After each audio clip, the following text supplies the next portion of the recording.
യോഹന്നാൻ 2:24. യേശുവാകട്ടെ അവരെ വിശ്വസിച്ചില്ല, കാരണം അവൻ അവരെയെല്ലാം അറിഞ്ഞിരുന്നു. 25. മനുഷ്യനെ പറ്റി ആരുടെയും സാക്ഷ്യം അവന് ആവശ്യമായിരുന്നില്ല.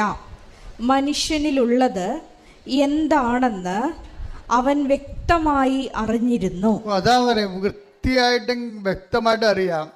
അതുകൊണ്ടാണ് ഉടമ്പടി ലാഗ് ചെയ്യാൻ കാര്യത. നിങ്ങൾ എന്ത് ഉരുപ്പടിയാണെന്നുള്ളതിനെക്കുറിച്ച്, കാതലാണോ വെള്ളയാണോ എന്നുള്ളത് അറിയാൻ പറ്റും. ഈ മരം വിൽക്കുന്ന ആൾക്കാർ വരത്തില്ലേ, അപ്പോൾ അവർ നമ്മൾ ആഞ്ഞിലേക്ക് കാണിക്കാൻ പറയും, എൻ്റെ ചേച്ചി ഇത് ഒന്നും കിട്ടത്തില്ല, ഞാൻ 14,000 രൂപ തന്നെ ഞാൻ കൂടുതലാണ് പറഞ്ഞത്, ഇത് മുഴുവൻ വെള്ളയാണെന്ന് പറയും. ചിലപ്പോൾ കള്ളത്തരായിരിക്കും അത് പറയണതേ, നമുക്കിപ്പോൾ അത് ലാഭത്തിൽ കിട്ടാൻ വേണ്ടിയാണ്. പക്ഷേ എന്നാലും ശരി, ഒരു വ്യക്തിയെ കാണുമ്പോൾ ദൈവം കാതലാണോ വെള്ളയാണെന്ന് പറയും. എന്ന് വെച്ച് കഴിഞ്ഞാൽ ഈ കാര്യം കണ്ടു കഴിയുമ്പോൾ നമ്മൾ ആരായിരിക്കും ദൈവത്തിന് അറിയാം. മനുഷ്യ, അതുകൊണ്ടാണ് 2:25 പറയണത്. എന്താണ്? മനുഷ്യനുള്ളത് എന്താണെന്ന് അവന് നേരത്തെ അറിയാമായിരുന്നു. അത് സീരിയസ് നിസ്സാര വിഷയമല്ല. അതായത് ഇതുപോലെ ഒരു വിഷയം വന്നു കഴിഞ്ഞാൽ നീ ദൈവത്തെ വിട്ടു നിൽക്കും. ഇപ്പോൾ കഴിഞ്ഞ ദിവസങ്ങളിൽ ഇവിടെ ഒരു ഗോവയെന്ന് ഒരു സഹോദരി വന്ന്, അപ്പം ഞാൻ അവരെ പ്രാർത്ഥിച്ചപ്പോൾ എനിക്കെന്ത് പന്തികേട് തോന്നി, നോട്ട് റൈറ്റ് എന്ന് തോന്നി. അപ്പം ഞാനിവിടെ രണ്ടാമത് ഇവരുടെ ചീട്ടെടുത്ത് കൂട്ടത്തിൽ നിന്ന് എടുത്ത് രണ്ടാമത് പൊക്കിയെടുത്ത് വായിച്ച് നോക്കിയപ്പോൾ പുതിയ ഉടമ്പടിയാണ്. പുതിയ ഉടമ്പടിക്കാർ ചില NRIക്കാരാണെങ്കിൽ ചിലപ്പോൾ എമർജൻസി ആണെങ്കിൽ അവർ 5 കൊല്ലം കഴിഞ്ഞാലേ പിന്നെ വരത്തുള്ളൂ. അവരച്ഛൻ കാണാൻ ചിലപ്പോൾ അവർക്ക് ഈ വിഷയം സീരിയസ് ആണെങ്കിൽ അനുവദിക്കും, വിഷയം സീരിയസ് ആണെങ്കിൽ അനുവദിക്കും. പക്ഷേ ഇവർ ഗോവക്കാരത്തെയാണ്. ഇവർ ചെയ്യേണ്ടതെന്ന് വെച്ച് കഴിഞ്ഞാൽ ഉടമ്പടി എടുത്തിട്ട് ആ ഉടമ്പടി ജീവിക്കണം. ആദ്യം പോയി ഇവർ കത്തോലിക്കരാണെങ്കിൽ പോയി കുമ്പസാരിക്കണം. ആ ഉടമ്പടി ജീവിച്ചിട്ട് 90-ാം പക്കമാണ് തിരിച്ച് വന്നിട്ട് അവർ കാണാൻ പറ്റണമെങ്കിൽ, അത്യാവശ്യമായിട്ട് കാണണമെങ്കിൽ കാണേണ്ടത്. ഇവരങ്ങനെ ഒന്നുമില്ലാതെ നേരെ ഉടമ്പടി എടുത്തിട്ട് നേരെ. അപ്പം ഞാൻ മാനേജറെ വിളിപ്പിച്ച് പറഞ്ഞു, നിങ്ങൾ അവിടെ ചതിക്കാനിരിക്കണമെന്ന് ചോദിച്ചു. എന്താ പ്രശ്നം?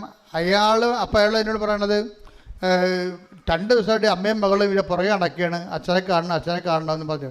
അപ്പം കണ്ടാൻ പറ്റപ്പോൾ എന്താ വിഷയം? അപ്പോൾ ഇവിടെ സൂര്യകടായിട്ട് പുള്ളി ചുറ്റുമെടുത്ത് വിടും. അപ്പം ഞാനിവിടെ പിടിച്ചു. എനിക്ക് ആളെ കാണുമ്പോൾ അറിയാൻ പറ്റും പെശകല്ല. ഞാൻ ഈ ചീട്ട് 2ാം വായിച്ച് നോക്കിയപ്പോൾ എന്താ പറ്റുന്നറിയാമോ? ഇവരെഴുതി വെച്ചിരിക്കുന്ന കാര്യം, ഇവർ ഭർത്താവുമായിട്ട് പിരിഞ്ഞ് താമസിക്കുകയാണ്. എന്നിട്ട് ഇപ്പം 19 കൊല്ലം കഴിഞ്ഞ് അവരുടെ മകൻ അവരുടെ ഭർത്താവിൻ്റെ കൂടെയാണ്. അപ്പോൾ ആ മകനെ തിരിച്ചു കിട്ടാൻ വേണ്ടിയാണ് ഉടമ്പടി എടുത്തിരിക്കുന്നത്. എനിക്ക് തോന്നുന്നത് കിട്ടുമെന്ന്. കാര്യം അതിന് കുറേ ചെലവ് നിവർത്താനുണ്ട്. കാര്യം ഒന്നാമത്തെ കാര്യം, ആരാണ് ആദ്യം പിരിഞ്ഞതെന്നറിയണം. ഇവളാണ് ഇട്ടച്ചും പോകുന്നത്, അവനാണ് പോകുന്നതെന്ന്. അവനാണ് ഇവളെ ഉപേക്ഷിച്ചതെങ്കിൽ തീർച്ചയായിട്ടും നമുക്ക് പ്രാർത്ഥിക്കുമ്പോൾ കർത്താവ് നീതിയുടെ പക്ഷം നിൽക്കും. ഒരു നീതിപക്ഷം ഉണ്ടല്ലോ. നമ്മളുള്ള പ്രകൃതമെല്ലാം കാണിച്ചു കൂട്ടത്തിൽ ഇവിടെ ഉടമ്പടി എടുക്കുമ്പോൾ എല്ലാം ഉരുത്തി കണ്ട് വയറ്റിലോട്ട് വിഴുങ്ങി തരുന്ന നമ്മൾ ആനയ്ക്ക് നമ്മൾ പട്ട കൊടുക്കുമെന്നാണ് വിചാരിക്കണത്. നടക്കത്തില്ല, ഒറ്റ നടക്ക് പോകത്തില്ല. ഒന്നാമത്തെ എനിക്ക് അവരോട് സംസാരിക്കാൻ നല്ല തിരക്കായിപ്പോയി, അല്ലെങ്കിൽ ഞാൻ അവരോട് ശരിക്കും സംസാരിച്ചു തരാം. എന്താ കാര്യം വെച്ച് കഴിഞ്ഞാൽ ആ വിഷയം ആദ്യം ചെയ്യേണ്ടത് എന്താണ്? ആര് പറഞ്ഞിട്ടാണ് നീ കൂദാശ ബന്ധം പിരിഞ്ഞത്? നിന്നെ ഉപേക്ഷിച്ചതാണെങ്കിൽ ഓക്കെ, ദൈവത്തെ അറിയാൻ പാലാത്തവർ അങ്ങനെ പല കാര്യം ചെയ്യും. ദൈവത്തെ അറിഞ്ഞിട്ടും അറിയാൻ പാലാതെ നടിച്ചുകൊണ്ട് നിൻ്റെ സൗകര്യത്തിന് വേണ്ടി നീ കൊച്ചിനെ, ആ പെങ്കൊച്ചിനെയും വിളിച്ചുകൊണ്ട് അവളെ പോകുന്നേ. നേരത്തെ ഇപ്പം 19-ാമത്തെ വയസ്സിൽ ആൺകൊച്ചിനെ കൂടി കിട്ടുന്നെടുത്ത് വീട്ടിൽ നിർത്തി വേല എടുപ്പിക്കാൻ വേണ്ടി വിളിക്കുകയാണ്. കുറച്ച് കഴിഞ്ഞപ്പോഴാണ് ഒരു അരിശം കൊണ്ട് ആറ്റിച്ചാടുന്നവരെ വേറെ പല അരിശം എടുത്താൽ പിന്നെ അവിടെ പോകാൻ പറ്റത്തില്ല. ഇപ്പോഴെന്ത് 19-ാം വയസ്സിൽ ആ പയ്യനെ കിട്ടണമെന്ന് പറയുകയാണ്. അതിനകത്ത് നീതി ഉണ്ടോ എന്ന് അറിയത്തില്ല. അവനാണ് ഇവളെ ഉപേക്ഷിച്ചെന്നുണ്ടെങ്കിൽ തീർച്ചയായിട്ടും നമുക്ക് അതിൻ്റെ അകത്തൊരു സ്കോപ്പുണ്ട്. പക്ഷേ അല്ലെങ്കിൽ സ്കോപ്പില്ലെന്ന് വെച്ച് കഴിഞ്ഞാൽ ഇവർ ഏകപക്ഷീയമായിട്ട് ഇറങ്ങിപ്പോകുന്നതാണ്. കൊച്ചിനെയും വിളിച്ചുകൊണ്ട് പോകുന്നതാണെങ്കിൽ സ്കോപ്പില്ല അതിൻ്റെ അകത്ത്. ഇനി ഇവിടെ സ്കോപ്പ് ഉണ്ടായിട്ട് നമ്മൾ എന്തെങ്കിലും തരത്തിൽ അയാൾക്ക് മനസ്സലിഞ്ഞ് ചിലപ്പോൾ കൊച്ചിനെ അമ്മയ്ക്ക് നിനക്കിഷ്ടമുള്ള പോകാമെന്ന് അവൻ പറഞ്ഞാൽ പോലും ദൈവത്തിരുസന്നിധിയിൽ ഈ സംഭവം ഇങ്ങനെ കിടക്കും. ദൈവത്തെ പോലും മാനിക്കാത്തവരാണ്. ഞാൻ എപ്പോഴും നോക്കാറുണ്ട്, ഡൈവേഴ്സ് ചെയ്യുന്ന ആൾക്കാരിൽ ഒരു 50% ദൈവത്തെ മാനിക്കാത്തവരാണ്. ഇതൊരു വിവാദമാക്കേണ്ട കാര്യമില്ല. ഞാൻ 21 വർഷത്തോളം ഈ 89 മുതൽ 2000 ഇപ്പോഴുള്ള 25 വരെ 21 ലക്ഷത്തോളം മനുഷ്യരെ കൗൺസിൽ ചെയ്തിട്ടാണ് ഇതാകുമ്പോൾ ഞാൻ പറയണത്. ഡൈവേഴ്സ് ചെയ്യാൻ ഉദ്ദേശിച്ചവർ 50% ദൈവഭയമില്ലാത്തവരാണ്. അവരുടെ അപ്പോഴത്തെ കാര്യം നടന്നു പോരണം, അല്ലെങ്കിൽ അവരുടെ സൗകര്യം അനുസരിച്ച് കാര്യങ്ങൾ നടക്കണം. അതിനുവേണ്ടിയാണ്. ഒരിക്കൽ ദൈവത്തെ ഉപേക്ഷിച്ചവർ പിന്നെ എത്ര കടന്ന് മോങ്ങിയാലും ആ ദൈവം നിത്യതയെ പോലെ തിരിച്ചു വരത്തില്ല. പള്ളിയിൽ നിന്ന് ചിലപ്പോൾ എന്തെങ്കിലുമൊക്കെ പറഞ്ഞ് നിങ്ങൾക്ക് ചിലപ്പോൾ ഡിസ്പെൻസേഷനൊക്കെ വാങ്ങിച്ച് ചിലപ്പോൾ വേറെ കെട്ടാൻ പറ്റുമായിരിക്കും. പക്ഷേ ദൈവത്തിന് സന്നിധി ആ കണക്കെടുപ്പുണ്ട്. കാര്യം എന്താണ്? നീ അന്ന് അമ്മ പറഞ്ഞ ഇന്നിപ്പോൾ അമ്മ ജീവിച്ചിരിപ്പില്ല, അത് നിന്നെ ചട്ടക്കയറ്റി ആൻറ്റിമാരുന്ന് ജീവിച്ചിരിപ്പില്ല, അതെല്ലാം ചത്ത് തവള ചാണ പോലെ ചത്ത് ചുവത്തലിൽ ഒരു പൊടിയായിട്ട് കിടപ്പുണ്ട്. അവരെ നശിപ്പിച്ച ജീവിതമാണ് നിൻ്റെത്. അവർ പറഞ്ഞ് കേട്ടിട്ടാണ്. ഇന്ന് നിങ്ങൾ ജീവിത പങ്കാളി പിരിയണമെന്നൊക്കെ പറഞ്ഞിട്ട് ജീവിത പങ്കാളിയുമായിട്ട് താമസിക്കാൻ തയ്യാറല്ല എന്ന് പറയുമ്പോൾ അതിനുവേണ്ടി നിങ്ങളെ സ്ക്രൂ ചെയ്യുന്നവർ ചിലപ്പോൾ അപ്പനായിരിക്കാം, ചിലപ്പോൾ അമ്മാവനായിരിക്കാം, ചിലപ്പോൾ അനിയത്തിയായിരിക്കാം, ആൻറ്റി ആയിരിക്കാം. ഇവന്മാരെല്ലാം ചത്ത് പാമ്പ് ചാകണ പോലെ ചത്ത് പൊടിയായിട്ട് ഇരിക്കും. നിങ്ങൾക്കൊന്നും ചെയ്യാൻ പറ്റത്തില്ല. നിങ്ങൾ അവർ പറഞ്ഞ കേട്ടിട്ട് ഒരിക്കൽ ദൈവത്തെ ഉപേക്ഷിച്ചവരാണ്. ദൈവത്തെ നമ്മൾ ഒരിക്കൽ ഉപേക്ഷിച്ചതിന് ശേഷം നമ്മൾ ഒരിക്കൽ ആ ദൈവത്തെ തിരിച്ചു വിളിക്കാൻ പറഞ്ഞാൽ ദൈവം തിരിച്ചു വരത്തില്ല. ഭൂമിയിൽ എന്തെങ്കിലുമൊക്കെ അഡ്ജസ്റ്റ്മെൻറ്റ് നടക്കുമെന്നല്ലേ ഉള്ളു. നിത്യത. ഞാൻ മാതാവിനെ നേരെ ചൊവ്വെ കണ്ട ആളാണ്. ഞാൻ പറഞ്ഞ് നിങ്ങൾ ശ്രദ്ധിക്കണം. കാര്യം ദൈവത്തെക്കുറിച്ച് വ്യക്തമായ അഭിപ്രായമില്ലാത്തവർ, അടയാളമില്ലാത്തവർ, അനുഭവമില്ലാത്ത ആൾക്കാരുണ്ടാക്കിയിട്ടുള്ള ആധ്യാത്മികതയിൽ ചിലപ്പോൾ ഇങ്ങനെ പലതരത്തിലുള്ള കോംപ്രമൈസും ഒത്തുതീർപ്പും ഉണ്ടാകും. പക്ഷെ ഒരു കാര്യം വ്യക്തമാണ്, കൃപാസനത്തിലാണ് ഉടമ്പടി ദൈവം തന്നിട്ടുണ്ടെങ്കിൽ ആ ഉടമ്പടിയിലൂടെ 10,000 ദൈവത്തെ അറിയുന്നുണ്ടെങ്കിൽ ദൈവം വസിക്കുന്ന ഇടത്ത് വന്ന് നിൽക്കുമ്പോൾ നിങ്ങൾ മാനസാന്തരപ്പെടാൻ നിങ്ങൾ ബാധ്യസ്ഥരാണ്. അല്ലെങ്കിൽ ഇത് നിങ്ങളുടെ അവസാനത്തെ ഓപ്ഷനാണ്. നിങ്ങൾ തിരിച്ചറിയണം. ശ്രുതികട്ടെ. Hallelujah, hallelujah, hallelujah, hallelujah. ഞങ്ങളുടെ ജീവിതത്തിൽ പശ്ചാത്തപിക്കാനുള്ള, ദൈവത്തിലേക്ക് തിരിച്ചു വരാനുള്ള അവസരങ്ങൾ നഷ്ടപ്പെടുത്താതിരിക്കുവാനുള്ള വലിയ കൃപ ഞങ്ങൾക്ക് നൽകണമേ. Hallelujah, hallelujah. മഹത്വം, മഹത്വം.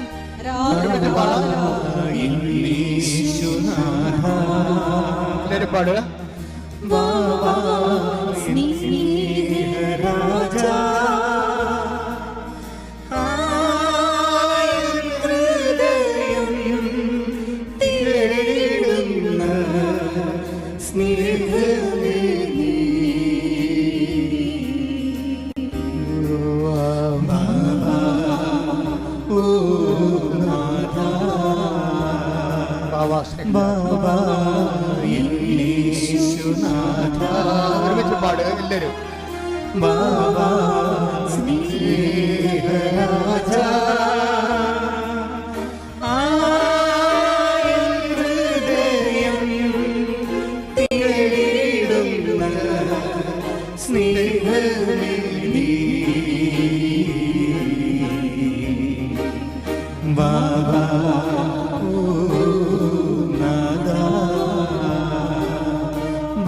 പരമദിവ്യകാരുണ്യത്തിന് നേരവും ആരാധനയും സ്തുതിയും പുകഴ്ചയും ഉണ്ടായിരിക്കട്ടെ. പരിശുദ്ധ പരമദിവ്യകാരുണ്യത്തിന് നേരവും ആരാധനയും സ്തുതിയും പുകഴ്ചയും ഉണ്ടായിരിക്കട്ടെ. പരിശുദ്ധ പരമദിവ്യകാരുണ്യത്തിന് നേരവും ആരാധനയും സ്തുതിയും പുകഴ്ചയും ഉണ്ടായിരിക്കട്ടെ.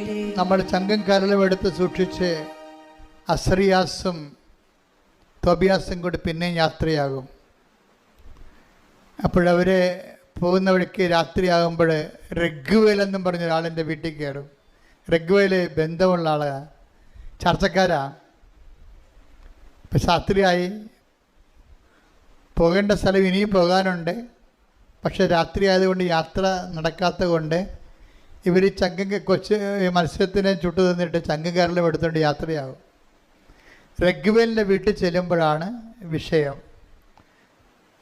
റഗ്വേലിൻ്റെ മകളാണ് സാറ. അവൾ ശരിക്കും പറഞ്ഞാൽ ദൈവം ഈ തോബിയാസിന് വേണ്ടി നിശ്ചയിച്ചിരുന്ന ജീവിത പങ്കാളിയാണ്. ദൈവഹിതപ്രകാരമല്ലാതെ അവൾ കല്യാണം കഴിച്ച് 7 ഭർത്താക്കന്മാർ മരിച്ചിരിക്കുന്നതാണ്.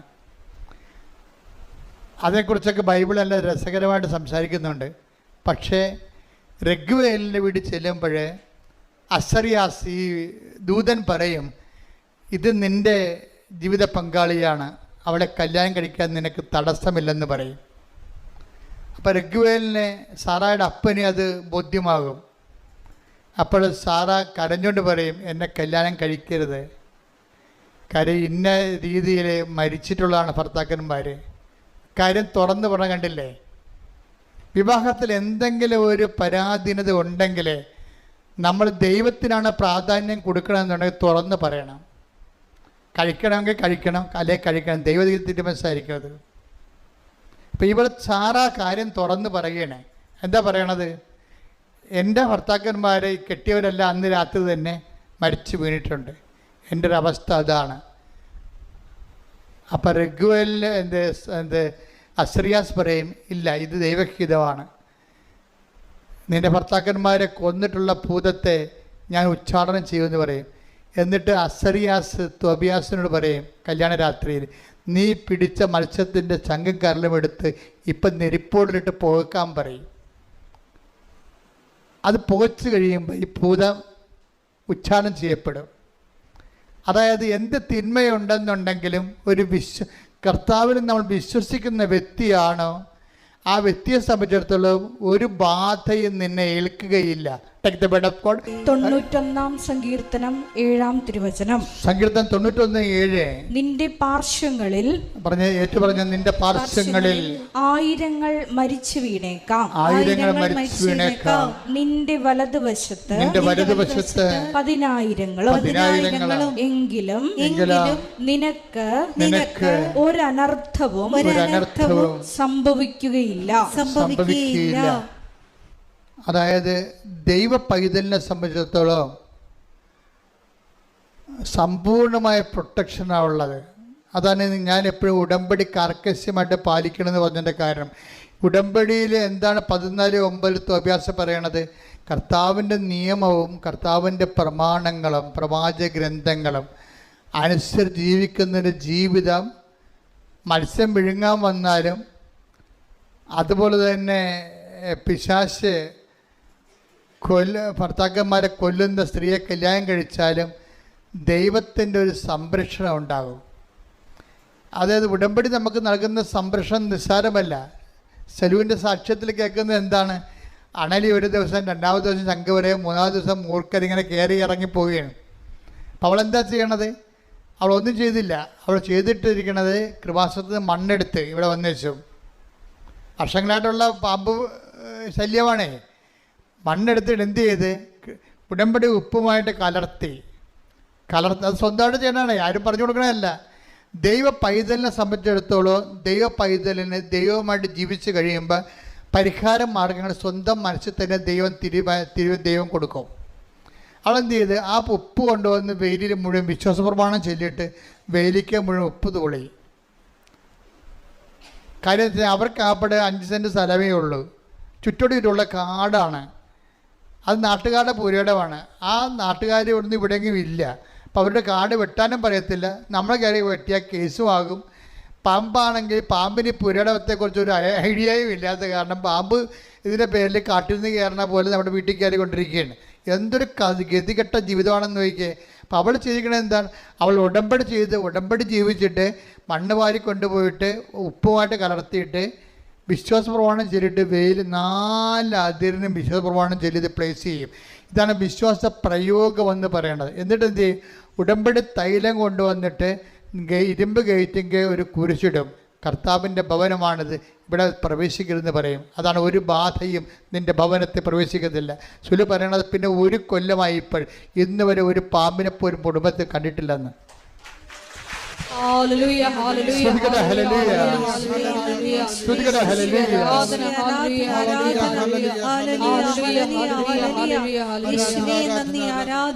പരിശുദ്ധ പരമദിവ്യകാരുണ്യത്തിന് ആരാധനയും സ്തുതിയും പുകഴ്ചയും. അതായത് ഒരു വ്യക്തി വിശ്വാസത്തെ വളർന്നു കഴിയുമ്പോൾ ഇത്രയും നാൾ കൈകാര്യം ചെയ്യാൻ പാടില്ല വിഷയമൊക്കെ വെറുതെ പുഷ്പം പോലെ കൈകാര്യം ചെയ്യണം. അത് കാര്യം എന്താണ്? ഇവളിപ്പോൾ അതോറിറ്റിയായി, ഉടമ്പടിയുടെ ഒരു ഉടമസ്ഥതയായി. നമ്മൾ ഉണക്ക ഉടമ്പടിയെക്കുറിച്ചും അതുപോലെ തന്നെ ഫ്രഷ് അതിൻ്റെ ഉടമ്പടിയെക്കുറിച്ചൊക്കെ പറയുമ്പോഴും ഉടമ്പടിയുടെ ഒരു ഉടമസ്ഥൻ, ഉടമ്പടിയുടെ ഒരു ഉടമസ്ഥ എന്ന് പറയുന്നത് ഒരു സ്റ്റാറ്റസാണ്. ശരിക്കും പറഞ്ഞാൽ ഒരു പദവിയാണ്. എന്താണ് നിൻ്റെ പദവി എന്ന് ചോദിച്ചാൽ ദൈവതിരുസേന പറയണം, ഞാൻ ഉടമ്പടിയുടെ ഉടമസ്ഥയാണെന്ന് പറയണം. എന്താ കാര്യം? ഉടമ്പടിയിലൂടെയാണ് ഞാൻ ജീവിക്കണത്. എൻ്റെ ജീവിതത്തെ ഞാൻ സ്നേഹിക്കുന്നതിന് വേണ്ടി ദൈവം തന്നിട്ടുള്ള തെറ്റാത്ത ദൈവികമായ സ്വർഗീയ പദ്ധതിയാണ് ഉടമ്പടി. അതനുസരിച്ചാണ് ഞാൻ എൻ്റെ ജീവിതം ക്രമീകരിക്കുന്നത്. എൻ്റെ നിലപാടുകൾ, എൻ്റെ സ്വഭാവങ്ങൾ, എൻ്റെ പെരുമാറ്റങ്ങൾ എല്ലാം ഉടമ്പടി പ്രകാരമാണ്. അങ്ങനെ ഉടമ്പടി പ്രകാരമായിട്ട് തന്നെയാണ് നീ ജീവിക്കണമെന്നുണ്ടെങ്കിൽ നീ ആരായി മാറും? ഉടമ്പടിയുടെ ഉടമസ്ഥൻ അല്ലെങ്കിൽ ഉടമസ്ഥ. പ്രാർത്ഥിക്കുക. കർത്താവായ ദൈവമേ, ഉടമ്പടി എടുക്കുന്ന ഞങ്ങള്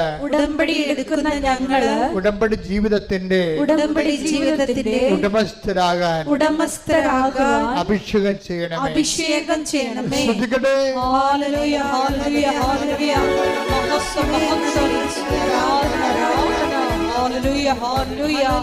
എൻ്റെ പേര് ജോസ്മി. ഞാൻ ദുബായിൽ നേഴ്സായി വർക്ക് ചെയ്യുന്നു. എൻ്റെ വീട് വയനാട്. ആദ്യമായി തന്നെ പരിശുദ്ധ അമ്മ പ്രത്യക്ഷപ്പെട്ട ഈ പരിപാവനമായ അൾത്താരിൽ കയറി രണ്ടാമത് സാക്ഷ്യം പറയുവാൻ എന്നെ അനുവദിച്ചതിന് പരിശുദ്ധ അമ്മയ്ക്കും തിരുക്കുമാരനും ഞാൻ നന്ദി പറയുന്നു. ഞാൻ ആദ്യമായി ഇവിടെ വന്ന് ഉടമ്പടി എടുത്തത് 2019 ഒക്ടോബറിലാണ്. ഞാൻ 2017 MS നഴ്സിംഗ് പാസ്സാവുന്നത്. അപ്പോൾ മുതൽ എൻ്റെ വലിയ ആഗ്രഹമായിരുന്നു യൂറോപ്പിൽ പോയി ജോലി ചെയ്യണമെന്ന്. അങ്ങനെ ഞാൻ ആ സമയത്ത് OET പഠിച്ചു. പക്ഷേ എനിക്ക് എല്ലാ മൊഡ്യൂളും കിട്ടിയില്ല. അപ്പോൾ ഞാൻ അങ്ങനെ ഡിസൈഡ് ചെയ്തു UAE MOH നോക്കി UAEക്ക് പോകാമെന്ന്. അങ്ങനെ ഞാൻ MOH അറ്റംപ്റ്റ് ചെയ്ത് ഞാനതിൽ പാസ്സാവുകയും ചെയ്തു. അങ്ങനെ ഞാൻ UAEയിൽ പോയി. അവിടെ എനിക്ക് ഗവൺമെൻറ്റിൽ കോൺട്രാക്റ്റ് ബേസ് ജോലി കിട്ടി. പിന്നെ ആ സാക്ഷ്യങ്ങളൊക്കെ ഞാൻ ഓൾറെഡി പറഞ്ഞതാണ്.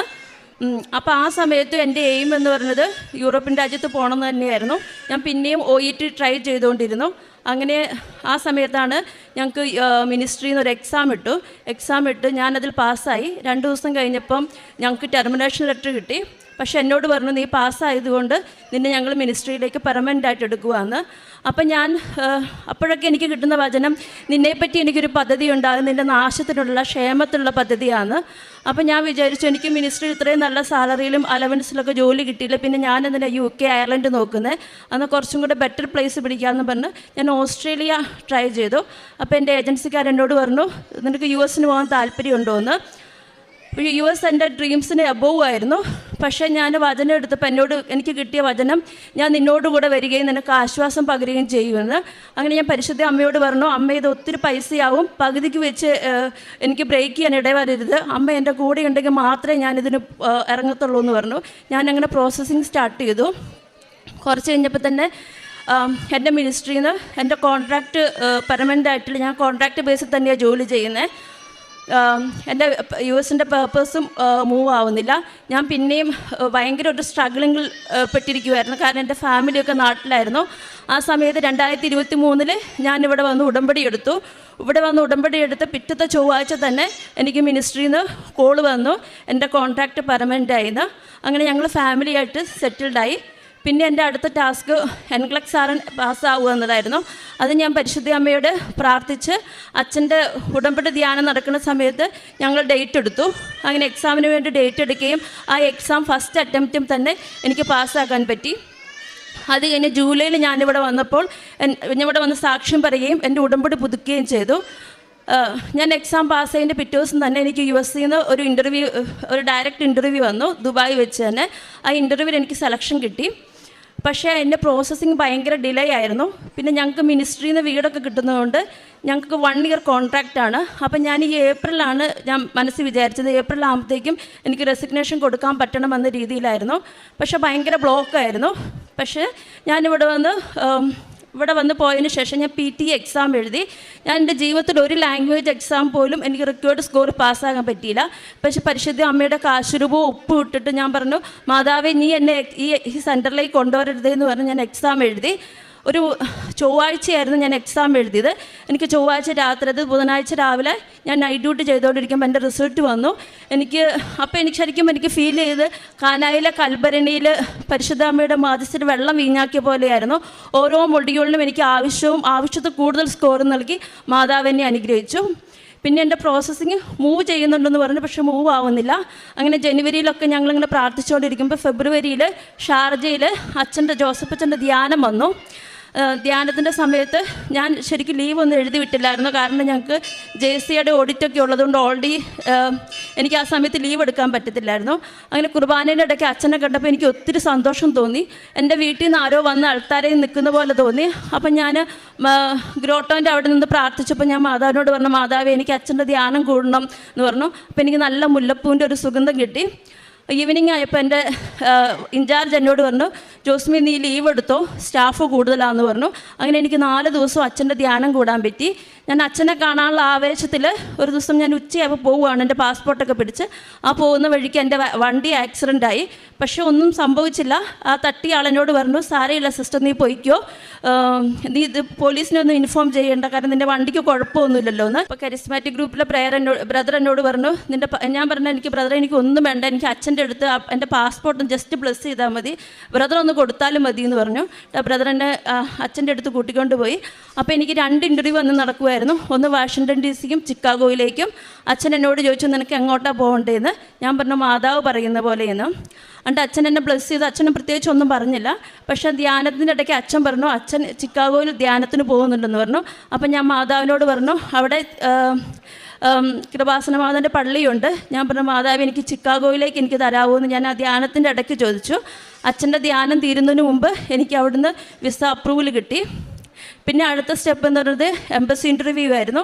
ഞങ്ങൾക്ക് ദുബായിൽ ജൂൺ 16 കിട്ടുന്നത്. പക്ഷേ ആ സമയത്ത് ഞങ്ങളുടെ വീടിൻ്റെ കോൺട്രാക്റ്റിൻ്റെ ഇഷ്യൂസൊക്കെ ഉണ്ട്, പിന്നെ പിള്ളേരുടെ പഠിത്തം, അപ്പോൾ അങ്ങനെയൊക്കെ ഉള്ളതുകൊണ്ട് പിന്നെ നല്ലൊരു ഗവൺമെൻറ് ജോലി നമുക്ക് അങ്ങനെ റിസൈൻ ചെയ്യാൻ പറ്റത്തില്ലല്ലോ. അപ്പോൾ ഞാൻ ഒത്തിരി ടെൻഷൻ അടിച്ചു. മാതാവിനോട് ഞാൻ ഡേറ്റ് ഇട്ട് പ്രാർത്ഥിച്ചു. അത്ഭുതകരമായി മാതാവ് എനിക്ക് മാർച്ച് 24 ഡേറ്റ് തന്ന് അനുഗ്രഹിച്ചു. അങ്ങനെ ഞാനിപ്പം ആ സമയത്തൊക്കെ ഞാനിങ്ങനെ സാക്ഷ്യങ്ങൾ എൻ്റെ ഓരോ പ്രോസസ്സിങ്ങിൻ്റെ സമയത്ത് ഞാൻ ഓരോ സാക്ഷ്യങ്ങൾ കേൾക്കും. അതായത് ഇപ്പോൾ എക്സാം എഴുതുവാണെങ്കിൽ ഞാൻ എക്സാം എഴുതുന്നവരെ സാക്ഷ്യങ്ങൾ കേൾക്കും. ഇപ്പോൾ എംബസി ഇൻ്റർവ്യൂവിന് അറ്റൻഡ് ചെയ്യുകയാണെങ്കിൽ ആ സമയത്ത് പിള്ളേരെങ്ങനെയാണോ മാതാവിനോട് എനിക്ക് പ്രാർത്ഥിക്കുന്നത് അങ്ങനെ സാക്ഷ്യങ്ങൾ കേൾക്കുമായിരുന്നു. അങ്ങനെ ഞാൻ എൻ്റെ പാസ്പോർട്ട് ബൈബിളിൽ കൊണ്ടുവച്ചു. പരിശുദ്ധമായ തൈലം ചെയ്ത് ഞാൻ പ്രാർത്ഥിക്കുമായിരുന്നു. അങ്ങനെ ഞങ്ങൾ ഇൻ്റർവ്യൂവിന് പോയി കഴിഞ്ഞപ്പോൾ ഞാൻ പറഞ്ഞു മാതാവേ എനിക്കൊരു അടയാളം തരണം, ഞങ്ങൾ ഇൻ്റർവ്യൂവിന് പാസ്സായി എന്ന്, പിന്നെ അതേപോലെ ഞാൻ പറയുന്നത് അവർക്ക് മനസ്സിലാവുകയും ചെയ്യണമെന്ന് പറഞ്ഞു. അങ്ങനെ ഞങ്ങൾ ഇൻ്റർവ്യൂവിന് പോയ സമയത്ത് അവരെന്നോട് ചോദിച്ചു നീ ഏതാ പ്രൊഫഷൻ എന്ന്. ഞാൻ പറഞ്ഞു നേഴ്സാണ്. അപ്പോൾ അയാൾ വാവെന്ന് പറഞ്ഞു എന്നോട്. പിന്നെ എന്നോട് ചോദിച്ചു ഓരോ ആൻസറിനും അയാൾ ഗുഡ് എന്ന് പറഞ്ഞു. പിന്നെ എനിക്ക് പെട്ടെന്ന് തന്നെ അയാൾ പറഞ്ഞു അവിടെ പോയിട്ട് എന്തെങ്കിലും കംപ്ലയിൻ്റ് ഉണ്ടെങ്കിൽ നീ ഈ ഫോം ഫില്ല് ചെയ്ത് തരണമെന്ന്. അപ്പോൾ തന്നെ എനിക്ക് പകുതി ആശ്വാസമായി. കുറച്ച് കഴിഞ്ഞപ്പോൾ അയാൾ എനിക്ക് ഗ്രീൻ പേപ്പർ എടുത്ത് തന്നിട്ട് പറഞ്ഞു കൺഗ്രാജുലേഷൻ എന്ന്. അങ്ങനെ ഞങ്ങളെ പറഞ്ഞു വിട്ടു. അന്ന് രാത്രി ഞാൻ ഒരു സ്വപ്നം കാണുകയാണ്. ഞങ്ങളുടെ പോസ്റ്റ് ഓഫീസിൽ 4 പാസ്പോർട്ട് ഇങ്ങനെ അടിച്ചു വരുന്നത്. അപ്പം ഞാൻ എൻ്റെ ഹസ്ബൻഡിനെ വിളിച്ചു പറയുകയാണ് ഇതേ നമ്മുടെ പാസ്പോർട്ട് വന്നു, നിങ്ങൾ പോയി കളക്ട് ചെയ്യാൻ. അങ്ങനെ ഞാൻ സ്വപ്നം കണ്ടു. പിറ്റേ ദിവസം ഞാൻ ആ സെയിം പറഞ്ഞ ഡയലോഗ് ഞാൻ ഡ്യൂട്ടിക്ക് ഇരിക്കുമ്പോൾ എനിക്ക് മെസ്സേജ് വന്നു നിങ്ങളുടെ പാസ്പോർട്ട് പോസ്റ്റ് ഓഫീസിൽ പോയി കളക്ട് ചെയ്യാൻ പറഞ്ഞു. അപ്പം ഞാൻ സ്വപ്നത്തിൽ കണ്ടത് എന്താണോ അത് ഞാൻ എൻ്റെ ഹസ്ബൻഡിനോട് പറഞ്ഞു. അങ്ങനെ ഹസ്ബൻഡ് പിറ്റേ ദിവസം തന്നെ പാസ്പോർട്ട് പോയി കളക്ട് ചെയ്തു. അങ്ങനെ ഞങ്ങളുടെ വീടിൻ്റെ ഞങ്ങൾ എങ്ങനെയാണോ പ്രാർത്ഥിച്ചത് അതേപോലെ തന്നെ കറക്റ്റ് സമയത്ത് ഞങ്ങളുടെ വീടിൻ്റെ കോൺട്രാക്റ്റ് ഫിനിഷ് ചെയ്യാനും ഞങ്ങൾക്ക് 3 മന്ത് റെസിഗ്നേഷനാണ്, എനിക്കങ്ങനെ റെസിഗ്നേഷൻ കൊടുക്കാനും പറ്റി.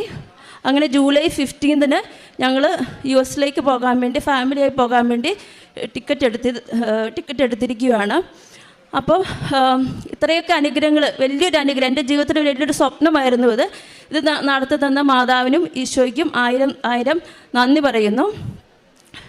പിന്നെ രണ്ടാമത്തെ ഒരു സാക്ഷ്യം എന്ന് പറയുന്നത് എൻ്റെ കയ്യിലൊരു ഗാംഗ്ലിയോൻ ഉണ്ടായിരുന്നു. അത് 4 years ആയിട്ടുണ്ട്. ഞാനത് മൈൻഡ് ചെയ്യാറൊന്നുമില്ലായിരുന്നു. പക്ഷെ അതിങ്ങനെ അതിൻ്റെ വലിപ്പം ഇങ്ങനെ കൂടി നെല്ലിക്ക വലിപ്പത്തിലായി. അപ്പോൾ എൻ്റെ ഫ്രണ്ട്സൊക്കെ എന്നോട് ചോദിച്ചു ഇതെന്നെ നീ ആരെയും ഇതുവരെ കാണിച്ചില്ലേന്ന്. ഞാൻ പറഞ്ഞു ഇല്ലയെന്ന്. അപ്പോൾ അവരെന്നോട് പറഞ്ഞു നീ ലീവിന് പോകുമ്പോൾ നാട്ടിൽ പോയിട്ട് ഇത് അയ്യാണ്ടി ചെയ്യണമെന്ന് പറഞ്ഞു. അപ്പോൾ എനിക്ക് ടെൻഷനായി. ദൈവം ഞാൻ കുറച്ച് ദിവസത്തെ ലീവിനേ പോകുന്നുള്ളൂ, പിന്നെ ഇത് അയ്യാണ്ട് ചെയ്യും, പിന്നെ ബയോപ്സി ചെയ്യും, അത് ആകെ ടെൻഷനാണല്ലോ എന്ന് വിചാരിച്ചു. അപ്പോൾ എൻ്റെ പോക്കറ്റിൽ എപ്പോഴും ഞാൻ മാതാവിൻ്റെ കാശുരൂപം കൊണ്ടു നടക്കാറുണ്ട്. അപ്പോൾ ഞാൻ വിചാരിച്ചു മാതാവുള്ളപ്പോൾ ഞാനതിനെ ടെൻഷൻ അടിക്കണേന്ന് വെച്ച് ആ കാശുരൂപം വെച്ച് അപ്പം തന്നെ ഞാൻ വിശ്വാസ പ്രമാണം ചൊല്ലി. അപ്പം തന്നെ എൻ്റെ വലിപ്പം കുറഞ്ഞു പോയി. അപ്പോൾ എൻ്റെ ഫ്രണ്ട്സിനൊക്കെ ഭയങ്കര അത്ഭുതം. അപ്പോൾ അവരല്ലേ പറയാറുണ്ട്, നീ മാതാവിൻ്റെ ആളായതുകൊണ്ട് നിൻ്റെ എല്ലാ കാര്യങ്ങളും നടക്കുമെന്ന്. അങ്ങനെ അവരുടെ വിശ്വാസവും കുറച്ചും കൂടെ വർദ്ധിച്ചു. പിന്നെ പ്രേക്ഷിത പ്രവർത്തനം എന്ന് പറയുന്നത് ഞങ്ങൾ പത്രം നമുക്ക് അവിടെ ഒത്തിരി അവൈലബിൾ അല്ലാത്തതുകൊണ്ട് ഞാൻ മാതാവ് കാണിക്കുന്ന അല്ലെങ്കിൽ വിശ്വാസ പ്രമാണം ചൊല്ലി എൻ്റെ മനസ്സ് തോന്നുന്ന ആൾക്കൊക്കെ ഞാൻ കൊടുക്കാറുള്ളൂ. പിന്നെ അതേപോലെ എൻ്റെ ഞാൻ നേഴ്സസ് മിനിസ്ട്രി വർക്ക് ചെയ്യുന്ന ആളാണ്. അപ്പം ഞാൻ നേഴ്സുമാർക്ക് വേണ്ടിയിട്ട് അവർക്ക് കൊടുക്കും. പിന്നെ അതേപോലെ തന്നെ മാതാവിനെ പറ്റി പറയും. പിന്നെ എൻ്റെ ഒരു മോട്ടോ എന്ന് പറഞ്ഞാൽ സഹനങ്ങളെ കൃപകളാക്കുക എന്നുള്ളതായിരുന്നു എൻ്റെ ഒരു മോട്ടോ. അത് തന്നെയാണ് ഞങ്ങളുടെ ഷാർജയിൽ ഒരു ദിവസത്തെ അച്ഛൻ്റെ ടോപ്പിക്ക് അങ്ങനെയായിരുന്നു, സഹനങ്ങളെ എങ്ങനെ കൃപകളാക്കാമെന്ന്. അപ്പോൾ എൻ്റെ വിശ്വാസം കുറച്ചും കൂടെ വർദ്ധിച്ചു. പിന്നെ അതേപോലെ നിത്യതയെപ്പറ്റി ചിന്തിക്കാനും നിത്യതയ്ക്ക് വേണ്ടി പ്രാർത്ഥിക്കാനും എനിക്ക് ഇപ്പോൾ സാധിക്കുന്നുണ്ട്. പിന്നെ പരിശുദ്ധ അമ്മയോട് ഞാൻ എപ്പോഴും പറയാറുണ്ട്, അമ്മയുടെ വിമല ഹൃദയത്തിൽ ഒരറയ്ക്കുള്ളിൽ എന്നെ ഒളിപ്പിച്ച് വെക്കണേ, എല്ലാ പാപത്തിൽ നിന്നും എന്നെ രക്ഷിക്കണേ എന്ന്. പിന്നെ പരിശുദ്ധ അമ്മയ്ക്ക് ആശ്വാസം കിട്ടുന്ന രീതിയിൽ പ്രാർത്ഥിക്കുകയും പിന്നെ അമ്മയുടെ നിയോഗങ്ങൾക്ക് വേണ്ടി പ്രാർത്ഥിക്കാനും എന്നെ ഒരുക്കിയിട്ടുണ്ട്. ഇപ്പം ഞാനങ്ങനെ ഭൗതികപരമായ ആവശ്യങ്ങൾക്കൊന്നും വേണ്ടി പ്രാർത്ഥിക്കാറില്ല, നിത്യതയ്ക്ക് വേണ്ടിയും ഈശോയുടെ നിയോഗങ്ങൾക്ക് വേണ്ടിയും. പിന്നെ ഞാൻ UAയിൽ, അതായത് എൻ്റെ ചേച്ചി നേഴ്സസ് മിനിസ്ട്രിയിലുള്ളതാണ്. അപ്പോൾ ഞങ്ങളോട് അവർ പറയാറുണ്ട്, നമ്മൾ ഏത് രാജ്യത്താണോ ഉള്ളത് നമ്മൾ ആ രാജ്യത്തിന് വേണ്ടി പ്രാർത്ഥിക്കണമെന്ന്. അപ്പം ഞാൻ UAEക്ക് വേണ്ടി ശക്തമായി പ്രാർത്ഥിക്കാറുണ്ട്. ഇത്രയൊക്കെ അനുഗ്രഹങ്ങൾ തന്ന മാതാവിനും ഈശോയ്ക്കും ആയിരം നന്ദി പറയുന്നു. ഇനിയും എൻ്റെ മാതാവിൻ്റെ കൈ പിടിച്ച് ഈശോയിലേക്ക് പോകണമെന്നാണ് എൻ്റെ ആഗ്രഹം.